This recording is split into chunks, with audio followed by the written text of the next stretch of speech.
ప్రభువైన యేసుక్రీస్తు నామములో అందరికీ వందనాలు. ఈరోజు దేవుని వాక్యము కీర్తన గ్రంథము 9వ అధ్యాయము 10వ వచనం. యెహోవా, నిన్ను ఆశ్రయించు వారిని నీవు విడిచిపెట్టు వాడవు కావు, కావున నీ నామం ఎరిగిన వారు నిన్ను నమ్ముకొందురు. ఉదయం దేవుడు మనకు ఒక గొప్ప హామీ ఇస్తున్నాడు.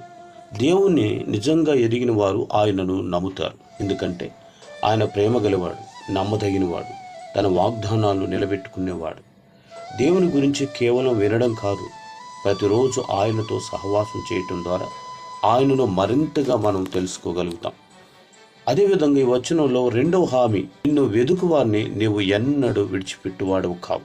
ఈరోజు మన జీవితంలో ఎలాంటి సమస్యలు, భయాలు లేదా అనిశ్చితులు ఉన్నా మనం దేవుని వెదికితే ఆయన మనతో ఉంటాడు. ఆయన మనలో విడిచిపెట్టడు, మనకు మార్గం చూపుతాడు, బలాన్ని అనుగ్రహిస్తాడు. ఒక గ్రామంలో చిన్న బాలుడు ప్రతిరోజు పాఠశాలకు వెళ్ళడానికి ఒక వంతెన దాటేవాడు. ఒకరోజు భారీ వర్షం వల్ల నది ఉప్పొంగింది. వంతెన కనిపించకపోవడంతో బాలుడు భయపడ్డాడు. అంతలో అతని తండ్రి వచ్చి, నా చేయి పట్టుకో, నేను ఈ దారిని బాగుగా ఎరుగుదును అన్నాడు.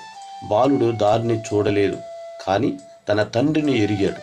అందుకే తండ్రి చేయి గట్టిగా పట్టుకొని సురక్షితంగా అవతలి ఒడ్డుకు చేరాడు. మనకు రేపు ఏమి జరుగుతుందో తెలియకపోవచ్చు, కానీ మన జీవితాన్ని నడిపించే దేవుడు ఎవరో మనకు తెలుసు.